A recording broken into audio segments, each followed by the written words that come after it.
नमस्कार दोस्तों, आप देख रहे हैं प्रधानमंत्री मोदी के चुनावी रणक्षेत्र बनारस में 2024 के लोकसभा चुनाव को लेकर मचे घमासान पर क्लाउन टाइम्स की विशेष कवरेज। मैं क्लाउन टाइम्स के दर्शकों को बताना चाहता हूं कि प्रधानमंत्री मोदी अपने संसदीय क्षेत्र बनारस में अभी भव्य रोड शो करके आगे बढ़े हैं और इसके बाद में काशी विश्वनाथ मंदिर में बाबा का दर्शन करेंगे। तो उसके ठीक एक दिन बाद वो अपना नामांकन करेंगे। योगी आदित्यनाथ लोकप्रिय मुख्यमंत्री हैं, प्रधानमंत्री देश के ही नहीं दुनिया के सबसे लोकप्रिय नेताओं में से एक हैं और ये जोड़ी अपने आप में जो उत्तर प्रदेश में जो है बहुत एक सशक्त जोड़ी कह सकते हैं।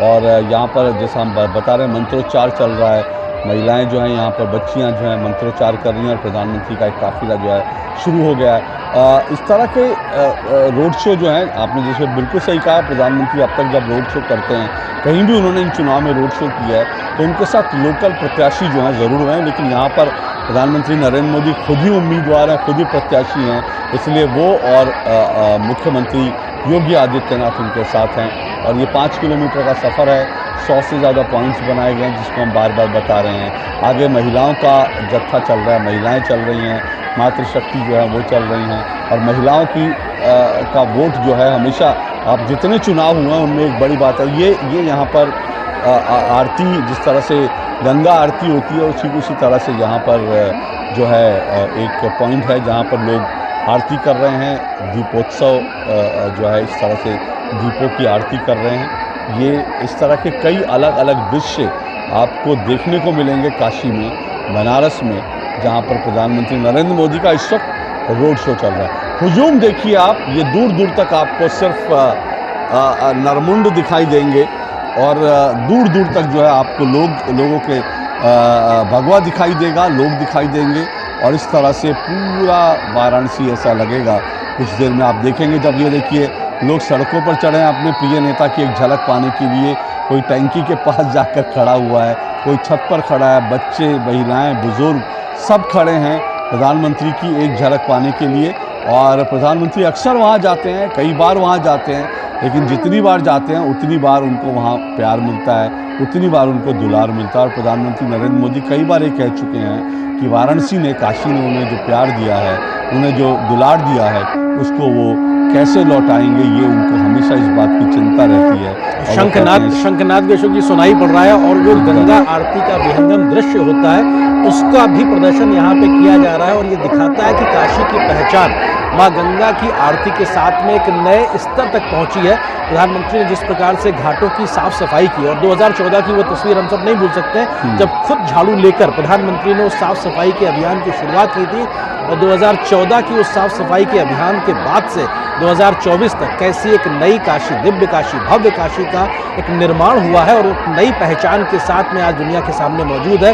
तो बहुत कुछ उनके पास जाता है और ये एक और मंच, जिन 100 ऐसे मंच का हम जिक्र कर रहे थे जहां पर अलग अलग राज्यों की या उत्तर प्रदेश के अलग अलग क्षेत्रों की जो विविध पहचान है उसको प्रदर्शित किया जा रहा है। इसमें लोक नृत्य भी हैं, लोक वाद्य यंत्रों के साथ में वहाँ मौजूद है, चाहे वो मराठी हो, गुजराती हो, बंगाली, मारवाड़ी, पंजाबी, दक्षिण भारतीय राज्यों के तमाम ऐसे अलग अलग राज्यों से जुड़े हुए लोग या कहा जाए अलग अलग सामाजिक संगठनों से जुड़े हुए लोगों के मंच तैयार हैं जहाँ पर वो अपनी खुद की मूल पहचान के साथ में प्रधानमंत्री का स्वागत करने के लिए पहुंचे हैं। लेकिन मूल में सब वही है जहां पे भारतीय परंपरा, दर्शन शास्त्र और वो एक भारतीय विरासत की पहचान कहीं सबसे केंद्र में बनी हुई है। प्रधानमंत्री भी सभी और सबका अभिवादन स्वीकार करते नजर आ रहे हैं। हर साल न जाने कितनी बार प्रधानमंत्री अपने संसदीय क्षेत्र पहुंचते हैं और एक और मंच जहाँ पे लोग प्रधानमंत्री का स्वागत कर रहे हैं तो प्रधानमंत्री ने भी उनकी ओर उनके स्वागत को स्वीकार किया।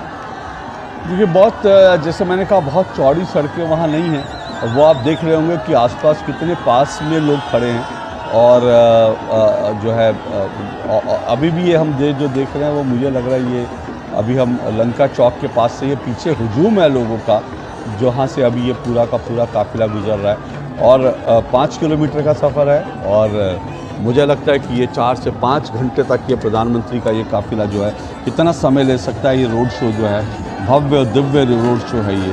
और प्रधानमंत्री नरेंद्र मोदी भी भगवा कुर्ते में दिखाई दे रहे हैं और इसी तरह से ये आप देखिए कि जमरू जिसका जिक्र किया जा रहा है, बच्चियाँ देखिए कितनी उत्साहित नजर आ रही हैं। हाँ एकदम।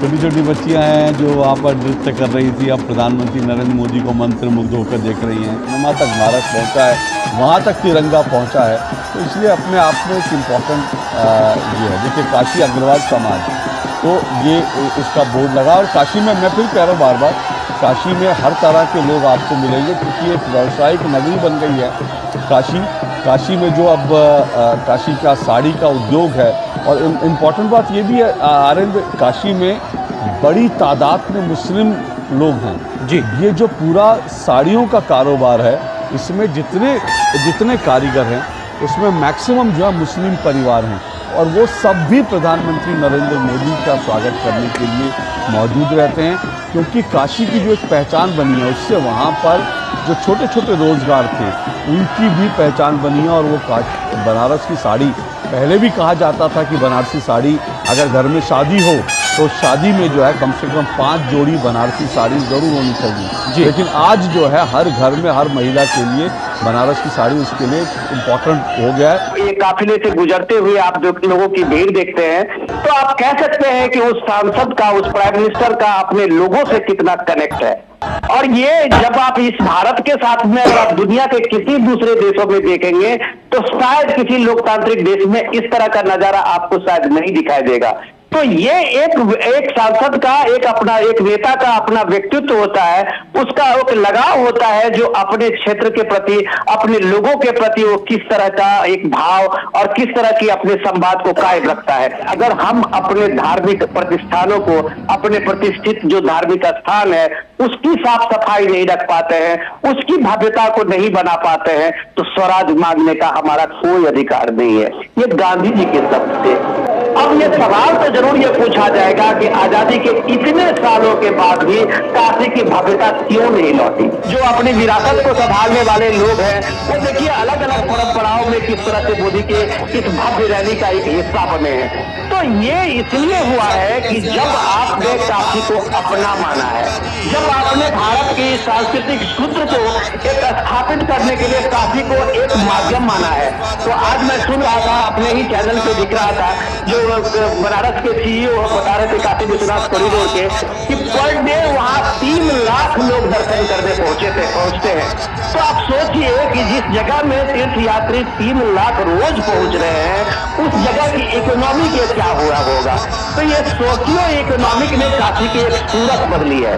बनारस की गलियां होती हैं, उन गलियों के ऊपर जो है टॉप एंगल जो शॉट, देखिए बनारस को जो है उस तरह से डेवलप करने के लिए उस तरह से डेवलप नहीं किया जा सकता जैसे आप दिल्ली या मुंबई महानगर सोचते हैं, क्योंकि बनारस में जो है संकरी गलियां हैं, पुराने मकान हैं, और इसलिए जिसका आनंद ने शुरू में भी जिक्र किया, काशी विश्वनाथ कॉरिडोर को भी बनाना एक बहुत बड़ी चुनौती थी, क्योंकि मंदिर से लगे हुए लोगों के घर थे, सैकड़ों लोगों के घर थे, उनको घर के साथ उनको कहीं शिफ्ट करना अपने आप में एक चुनौती थी।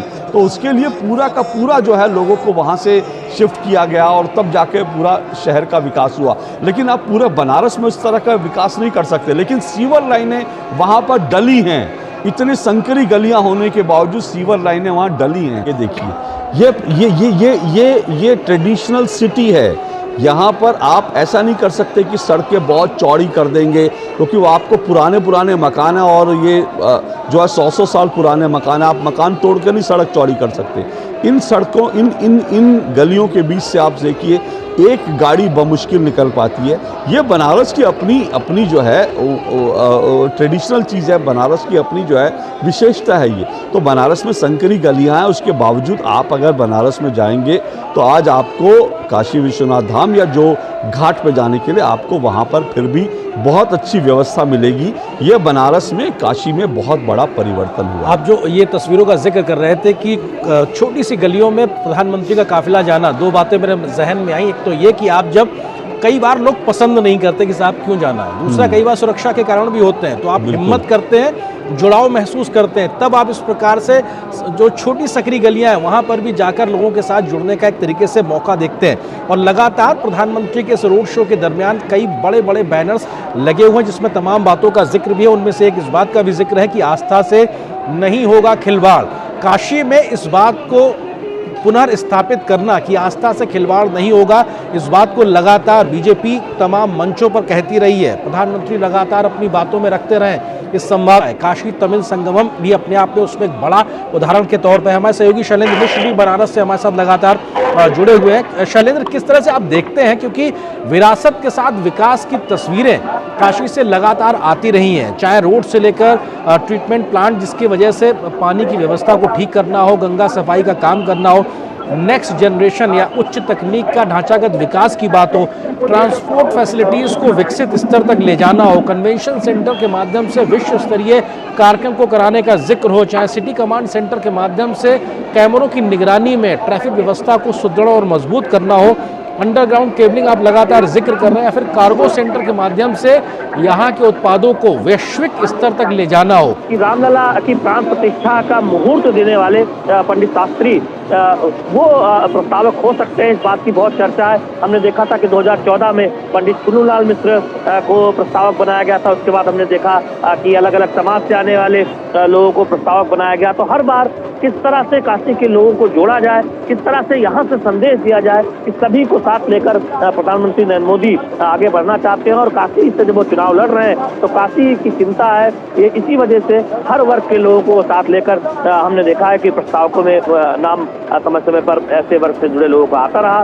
तो हम देखेंगे कल जो चर्चा है कि कुछ ऐसे नाम सामने आएंगे जिसको लेकर बहुत चर्चा होती रहेगी लंबे समय में कि आखिर उनका नाम प्रस्तावकों के लिए क्यों चुना गया। एक जो पहला सबसे चर्चित नाम मीडिया में है वो रामलला की प्राण प्रतिष्ठा की मुहूर्त देने वाले पंडित शास्त्री का है। तो निश्चित तौर पर कल ये बहुत साफ होगी स्थिति कि कौन से वो प्रमुख प्रस्तावक होंगे। वाराणसी की संसदीय सीट के आप आंकड़ों को देखें तो एक सांसद के तौर पर जिस प्रकार के काम प्रधानमंत्री मोदी ने किए हैं वो भी अपने आप में एक नए मॉडल को प्रस्तुत करते दिखाई पड़ते हैं। एसएचजी के माध्यम से, स्वयं सहायता समूह के माध्यम से महिलाओं को आत्मनिर्भर बनाने की बात हो, कई प्रकार की ट्रेनिंग देकर स्वरोजगार में आगे बढ़ाने की बात हो, पशुधन के विकास को लेकर महिलाओं को आगे रखकर दुग्ध उत्पादन में बनारस को आगे ले जाने की बात हो, कई डेयरियों को खोलकर महिलाओं की भागीदारी बढ़ाना हो, या फिर कृषि से जुड़े या उसके एलाइड सेक्टर्स में बाकी सामाजिक आर्थिक योजनाओं में तो सशक्तिकरण हुआ ही है, चाहे गैस कनेक्शन की बात हो, शौचालय की, आवास की बात हो। आपको लगता है कि जब देश में किसी बड़ी सामाजिक आर्थिक योजना को लागू करना और जमीन पर उतारने की बात प्रधानमंत्री करते हैं तो काशी के इस मॉडल के साथ एक वो नज़ीर भी प्रस्तुत करते हैं कि साहब ऐसे उतार सकते हैं और ऐसे विकास को एक आधार बना सकते हैं, जो कि काशी ने करके दिखाया है। जो भी एक देश का एक सौभाग्य है कि वर्षों बाद आप कह सकते हैं कि इंदिरा गांधी के बाद देश को एक पहचान मिली है, राष्ट्रीय पहचान का, राष्ट्रीय नेतृत्व का, तो वो पीएम मोदी से मिला है। देश एक मजबूत और सशक्त एक सरकार लेके आई है। जो कोalition का दौर था वो भी आपने 30-35 साल देखा है। तो उस दौर को हटने के बाद, वो काले बादल छटने के बाद एक मजबूत सरकार लोगों ने देखा है, मजबूत सरकार के फैसले देखे हैं। जो शैलेंद्र अभी कह रहे थे आर्टिकल 370 का हटना हो, या भव्य राम मंदिर का निर्माण हो, या ऐसे जीएसटी ऐसे बड़े फैसले हो, इस देश में वो चमत्कार देखा है। आप देख सकते हैं अपने सांसद के स्वागत के लिए गोदौलिया चौराहे पर पूरा जन सैलाब उमड़ चुका है। कहीं भी दिल रखने की जगह नहीं है। मैं क्लाउन टाइम्स के दर्शकों को दिखाना चाहता हूं कि यहाँ का चप्पा चप्पा मोदी में हो गया है। इस बार मोदी जी के स्वागत में एक नारा काफी ट्रेंड हो रहा है, हमार काशी हमार मोदी। काशी की जनता अपने सांसद के स्वागत में पांव पलक बिछाए खड़ी है। सुरक्षा के इतने कड़े इंतजाम है कि कोई परिंदा भी पर नहीं मार सकता है। सुरक्षा कर्मी बाकायदा रस्से से घेर करके धीरे धीरे आगे बढ़ रहे हैं। लेकिन प्रधानमंत्री मोदी ने अपनी काशी और अपनी जनता के बीच सुरक्षा के सारे कायदे कानून को तोड़कर उनके बीच में है। आप देख सकते हैं उन्हें अपनी काशी के लोगों से कितना प्यार है।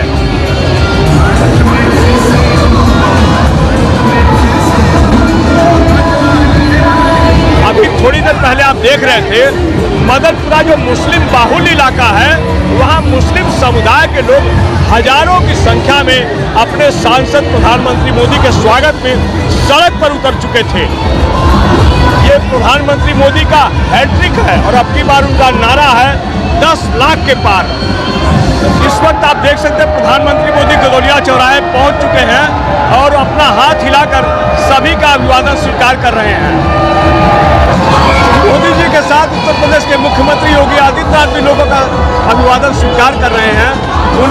पे कमल का फूल है।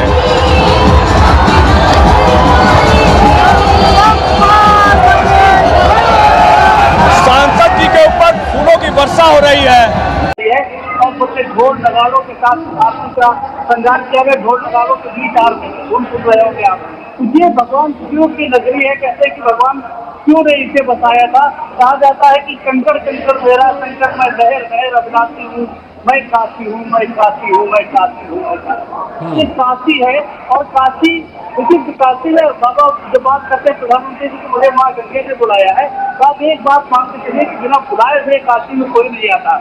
जब बाबा विश्वनाथ और माँ गंगे चाहती हैं तभी काशी को जाता है। वरुणा और रस्सी के बीच में जो भूमि है इसको काशी कहते हैं। कहा जाता है कि भगवान शिव के त्रिशूल पर बसी हुई काशी है।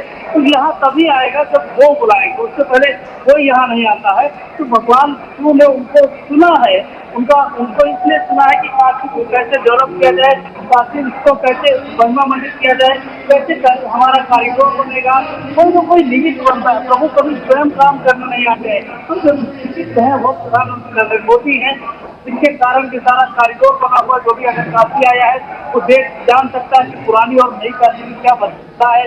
बिल्कुल गोबर पड़ा रहता था, जानवर उसके बीच से चला करते थे, लोगों को बच बचा के निकलना पड़ता था, गलियां गंदी रहती थी।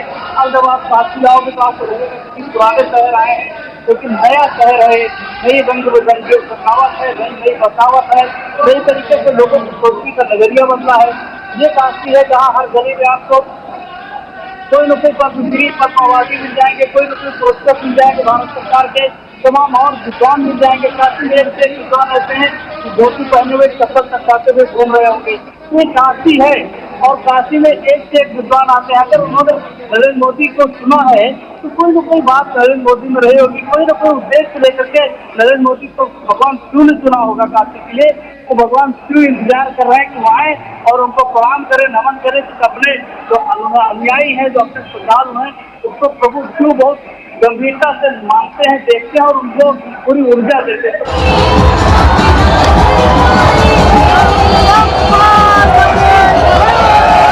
सांसद जी के ऊपर फूलों की वर्षा हो रही है। प्रधानमंत्री मोदी का काफिला विश्वनाथ मंदिर के लिए आगे बढ़ चुका है और आप इनके ठीक पीछे देख सकते हैं जितनी भी गाड़ियां इनके पीछे लगी हैं वो भी धीरे धीरे आगे बढ़ रही हैं।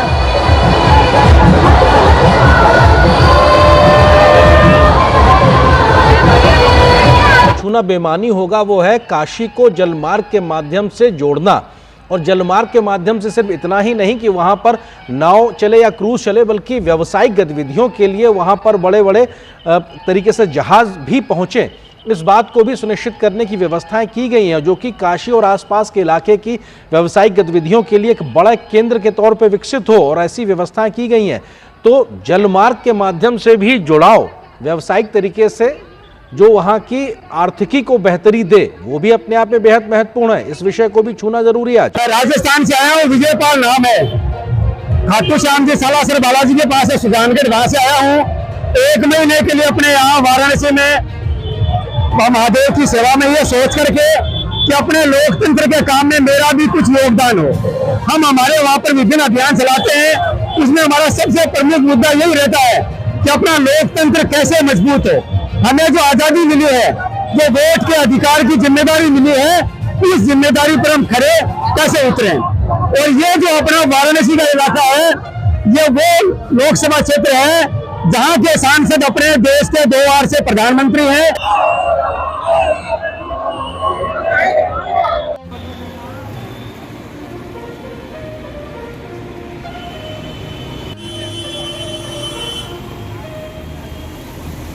दोस्तों, प्रधानमंत्री मोदी के स्वागत में मिस इंडिया पूजा जगोटा जी मेरे बगल में है।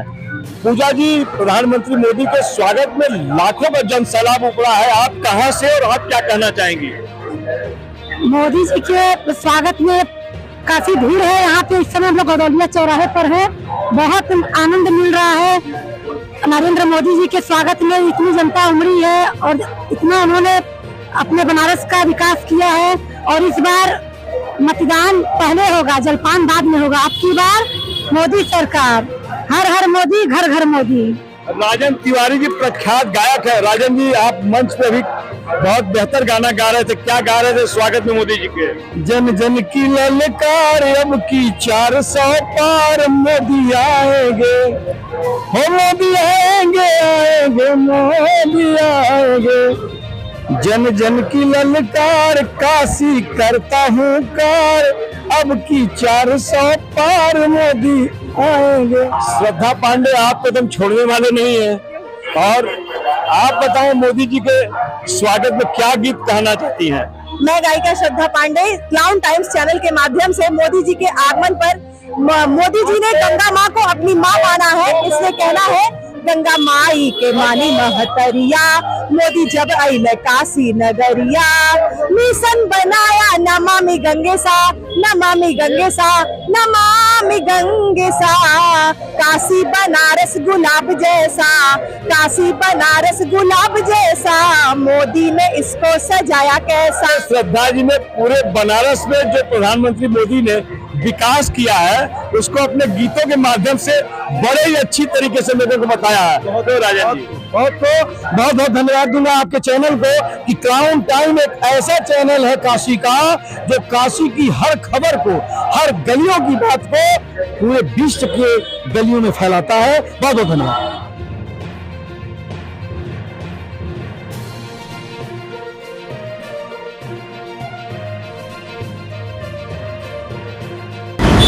ये सौरभ जैन जी हैं, बनारस के साड़ी व्यवसायी हैं, और इन्होंने एक विशेष तरह का दुपट्टा जो है प्रधानमंत्री मोदी को भेंट किया है। आइए इनसे बात करते हैं कि वो दुपट्टा कैसा है, इसकी क्या खासियत है। ये प्योर सिल्क से निर्मित दुपट्टा है, हाथ से बनाया गया है, और विशेष रूप से ये मोदी जी के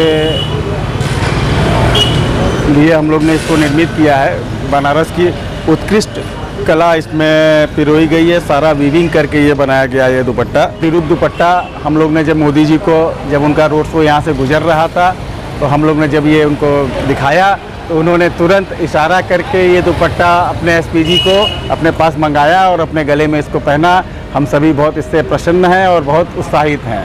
हम सभी मोदी जी को बहुत बहुत धन्यवाद देते हैं कि हमारी कला का उन्होंने जो वो सम्मान किया, उसके लिए बहुत बहुत धन्यवाद देते हैं। जिस प्रकार बनारस के कांग्रेस में भगदड़ मची हुई है, ऐसे में कांग्रेस के वरिष्ठ नेता रामप्रकाश ओझा ने भी अब भाजपा का दामन थाम लिया है। आज प्रधानमंत्री मोदी के रोड शो में अपने सैकड़ों समर्थकों के साथ मोदी जी का स्वागत किया। क्लाउन टाइम्स यूट्यूब चैनल की खबरों को आगे भी देखने के लिए चैनल को लाइक करें, सब्सक्राइब करें, बेल आइकन को प्रेस जरूर करें। क्लाउन टाइम्स की खबरों को फेसबुक पेज पर देखने के लिए पेज को लाइक जरूर करें।